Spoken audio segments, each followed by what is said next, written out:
بقرہ عید پر جو کراچی کی صورتحال ہے۔ اس کے بعد عمران خان صاحب کی نماز عید کی خبر، آپ دیکھیے یہ آپ کو خبر ملے گی ڈیجیٹل پلیٹ فارمز پر جو چینلز کے ہیں، یعنی ایکسپریس کا جو ڈیجیٹل پلیٹ فارم ہے، جیو کا، باقی چینلز کا، پھر چینلز پر بھی، مختلف چینلز پر بھی خبر چلی کہ عمران خان صاحب نماز عید ادا نہیں کر سکے۔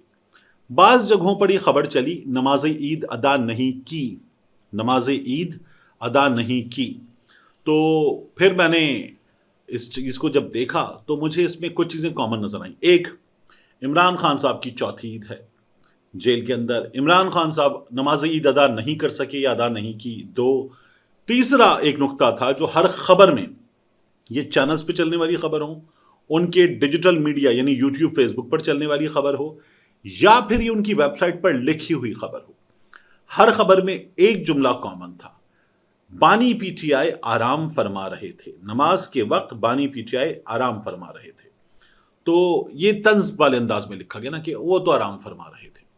خبر میں ایک چیز اور کامن تھی، وہ تھی کہ عمران خان صاحب کو ایک دن پہلے بتا دیا گیا تھا کہ سیکیورٹی وجوہات کی بنا پر آپ کو نماز عید ادا نہیں کرنے دی جا سکتی، اور یہ 4 بار ہوا ہے۔ اب میں نے کراچی میں ایک دوست سے پوچھا، میں نے کہا یار یہ جو خبر ہے، میں نے یہ کامن چیزیں دیکھی ہیں، تو یہ خبر کہاں سے آئی کہ سب کے پاس ایک جیسی خبر ہے؟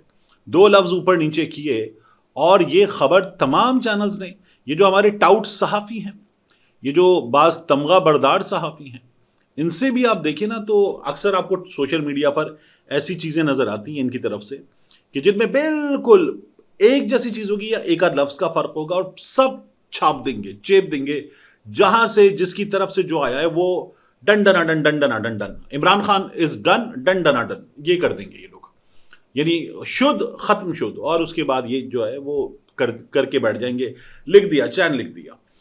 تو میں بڑا حیران تھا کہ یار یہ کیا ہے، یہ خبر کیسے آئی ہے اتنی کامن۔ تو کراچی میں ایک چینل میں، کراچی میں کچھ چینلز کے دفاتر ہیں جو یہیں سے خبریں وغیرہ سب کرتے ہیں، 4-5 چینلز تو ہیں کراچی میں۔ تو میں نے ایک چینل کے دفتر میں ایک صاحب سے کہا، میں نے کہا آپ کی خبر میں نے دیکھی باقیوں سے کم بری خبر تھی، یعنی یہ جو جملہ تھا نا کہ آرام فرما رہے تھے، یہ آپ کی خبر میں نہیں تھا۔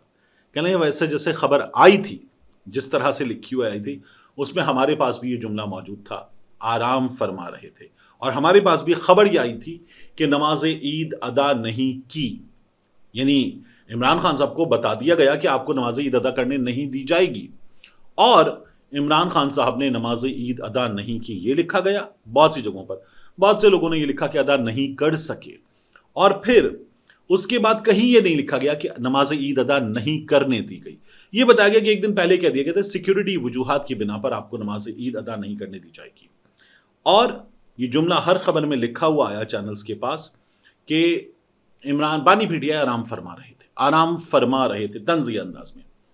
تو میں نے کہا یہ خبر آئی کہاں سے تھی؟ اس نے کہا آپ کو لگتا ہے میں یہ بتاؤں گا کہ یہ خبر کہاں سے آئی تھی بندے نے؟ میں نے کہا مطلب بتائیے، کچھ کوئی اشارہ دے دیجئے، کوئی کسوٹی کھیل لیتے ہیں، کوئی تھوڑا سا۔ اس نے کہا آپ کو یہ لگتا ہے کہ میں یہ کروں گا؟ تو میں نے کہا ٹھیک، نہ کیجیے، آپ کی مرضی ہے۔ تو یہ ہوا کہ بانی پی ٹی آئی آرام فرما رہے تھے۔ اب آپ ایک چیز دیکھیے، عمران خان صاحب کو عدالت بلائے گی نا تو سیکیورٹی کے ایشوز ہیں، نہیں بلایا جا سکتا عمران خان کو۔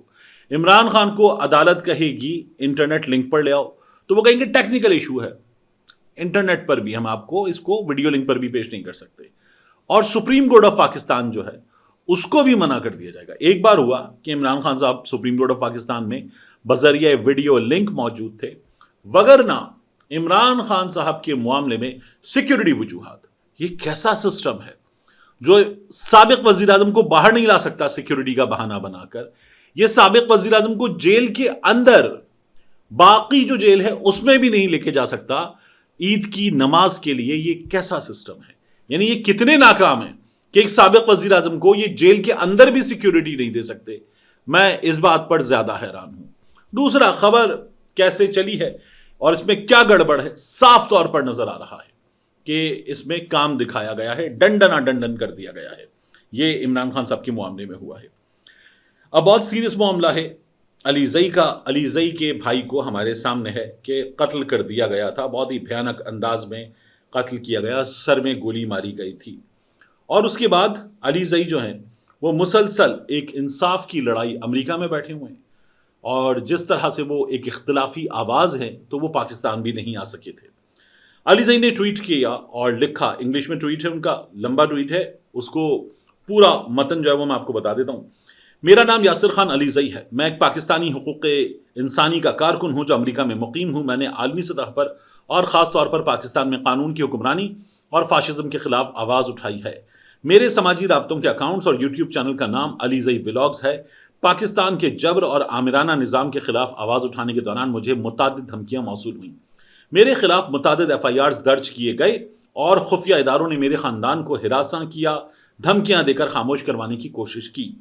اس سب کے باوجود میں یوٹیوب، فیس بک اور ایکس سابق ٹویٹر جیسے پلیٹ فارمز کے ذریعے اپنا کام جاری رکھے ہوئے ہوں اور خاموش ہونے سے میں نے انکار کر دیا ہے۔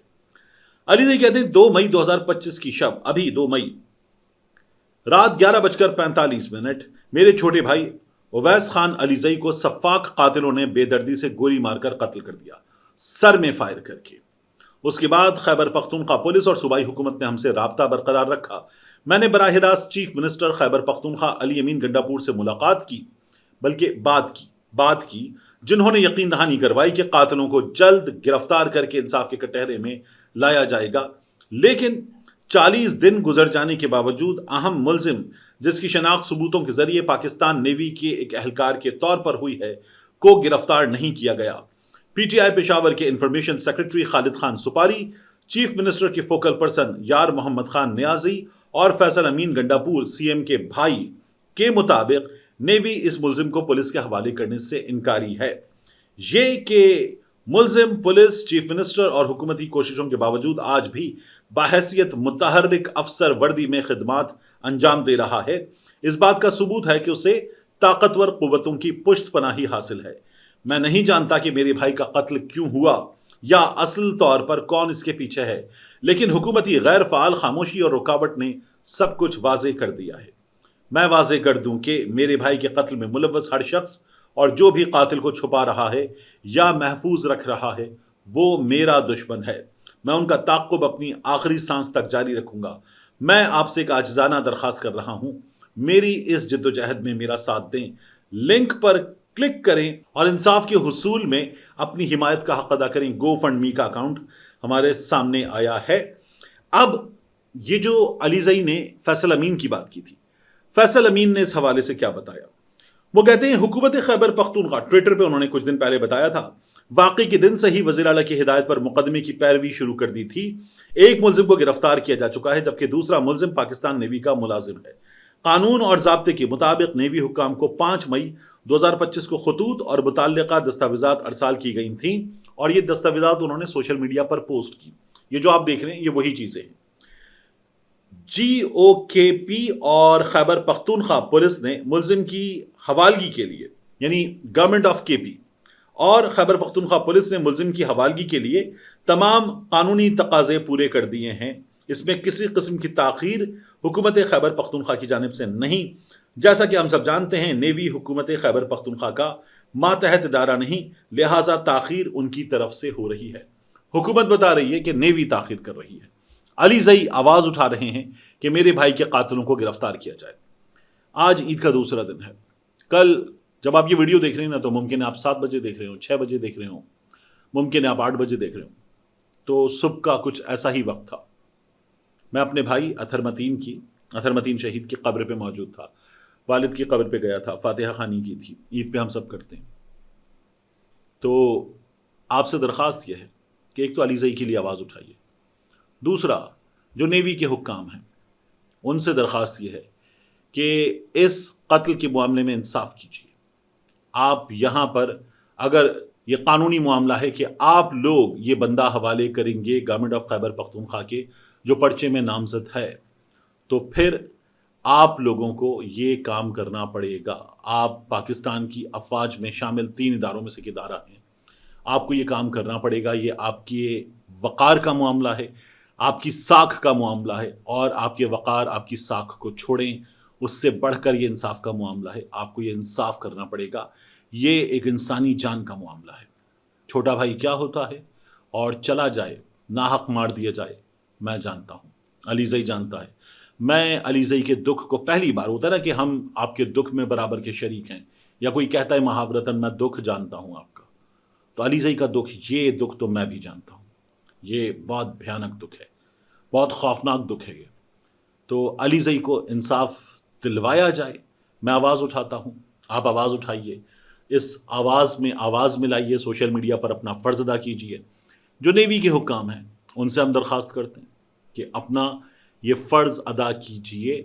اور یہ ظاہر ہے کہ ہم یہاں بیٹھ کر بحیثیت شہری یہ مطالبہ کرتے ہیں، یہ درخواست کرتے ہیں، ہم یہ آواز اٹھائیں گے اور آپ کی جہاں غلطی ہے اس کی نشاندہی کریں گے. ہم فیلڈ مارشل عاصم منیر صاحب سے بھی کہیں گے کہ اس سلسلے میں اپنا کردار ادا کیجیے. یہ آپ کی ذمہ داری ہے کہ آپ یہ کام کروا سکتے ہیں. ویسے بھی اس ملک میں ریت ہے، جب کچھ ہو جائے تو لوگ آرمی چیف کی طرف دیکھتے ہیں، چیف جسٹس کی طرف دیکھتے ہیں، حکومتوں کی طرف کم دیکھا جاتا ہے.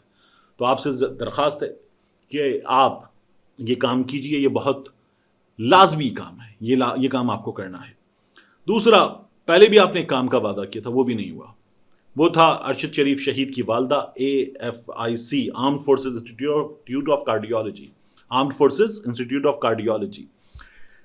وہاں پر یہ الفاظ بولتے ہوئے مجھے تکلیف ہو رہی ہے نا، میں اس لیے یہ بہت اٹک کے بول رہا ہوں. وہاں پر آپ موجود تھے اور آپ نے ارشد شریف شہید کی والدہ سے، جو ہمارے بڑے بھائی کی طرح ہیں، باس تھے، دوست تھے، ان کی والدہ سے کہا تھا کہ انصاف ہوگا، میں آپ کو وعدہ کرتا ہوں کہ میں آپ کو انصاف دلواؤں گا. تو وہ وعدہ بھی اب تک پورا نہیں ہوا ہے، اس کو پورا کیجئے. ہم نے اپنے اداروں کے ذمہ داران کو دیکھا ہے کہ کئی جگہوں پر انہوں نے عوامی مطالبے کو ایسے ہی یوں ہی چھوڑ دیا کہ ٹھیک ہے، کہہ رہے ہیں تو کہہ رہے ہیں.